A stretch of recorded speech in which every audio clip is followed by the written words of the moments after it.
America আর ইরানের এই টানটান উত্তেজনার ভূরাজনৈতিক দাবার চালের বিশ্লেষণে সবাইকে স্বাগত। চলুন দেখি সামান্য এক চিলতে জলপথ কিভাবে পুরো বিশ্বের অর্থনীতিকে একদম অবরুদ্ধ করে ফেলতে পারে। ইসলামাবাদে কূটনীতির চরম ব্যর্থতা থেকেই কিন্তু এই বিশাল কৌশলগত অচলাবস্থার শুরু। আজ সেটাই আমাদের মূল ফোকাস। ইরান সোজা সাপটা বলে দিয়েছে কোনো অস্থায়ী চুক্তি নয়, লাগবে স্থায়ী যুদ্ধবিরতি, আর এটাই আলোচনার টেবিল উল্টে দিয়েছে। এই পুরো ঝামেলার কেন্দ্রবিন্দু হল হরমুজ প্রণালী। জানলে অবাক হবেন, বিশ্বের মোট ২০% তেল এখান দিয়েই যায়। পরিস্থিতি এতটাই ভয়াবহ যে এই মুহূর্তে পার্শ্ব উপসাগরে অন্তত ৬৩টি বিশালাকার পণ্যবাহী জাহাজ আক্ষরিক অর্থেই আটকা পড়ে আছে। মজার ব্যাপার হল এদের সামরিক কৌশল একদম উল্টো।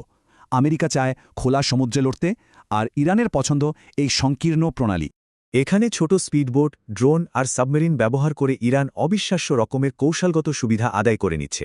কিন্তু খোলা সমুদ্রে চিত্রটা ভিন্ন। সেখানে মার্কিন নৌবাহিনীর জাহাজগুলো অত্যন্ত সক্রিয়ভাবে ইরানি তেলের ট্যাঙ্কার আটকে দিচ্ছে। জবাবে ইরানও কড়া হুঁশিয়ারি দিয়েছে, কোনো প্রতিবেশী দেশ সাহায্য করলে ঠিক ৪ গুণ ধ্বংসাত্মক প্রতিশোধ নেওয়া হবে। অন্যদিকে ডোনাল্ড ট্রাম্পের সোজা দাবি, মার্কিন চাপের কারণে ইরানের প্রতিদিন অন্তত $৫০০ মিলিয়ন লোকসান হচ্ছে। এখানে উভয় পক্ষের মিত্র আর সামরিক কৌশলগুলো খেয়াল করলে দেখবেন সবকিছুই পুরোপুরি বিপরীতমুখী। মার্কিন নজরদারি এড়াতে ইরান এখন এক বিশাল শ্যাডো ফ্লিট বা ছায়াবহর কাজে লাগাচ্ছে। রুট বদলানোই এদের কাজ। এবার এই হিসাবের মধ্যে রাশিয়ার অপ্রত্যাশিত চালটা একটু দেখা যাক। এটা পুরো পরিস্থিতিকে নতুন মোড় দিচ্ছে। ইউরোপগামী একটি প্রধান তেলের পাইপলাইন বন্ধ করার রুশ পরিকল্পনা রাতারাতি মধ্যপ্রাচ্যে তেলের চাহিদা বহুগুণ বাড়িয়ে দিয়েছে।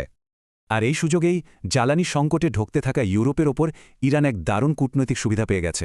সব মিলিয়ে আসন্ন গ্রীষ্মে বিশ্বব্যাপী তেলের এই সরবরাহ নিয়ন্ত্রণ করাই এখন ইরানের সবচেয়ে বড় আর মোক্ষম অস্ত্র।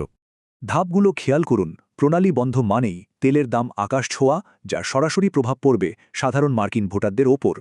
আর গ্রীষ্মকালে তেলের এই অস্বাভাবিক দাম আসন্ন মার্কিন নির্বাচনে রিপাবলিকান শিবিরের জন্য বিশাল এক রাজনৈতিক বিপর্যয় ডেকে আনতে পারে।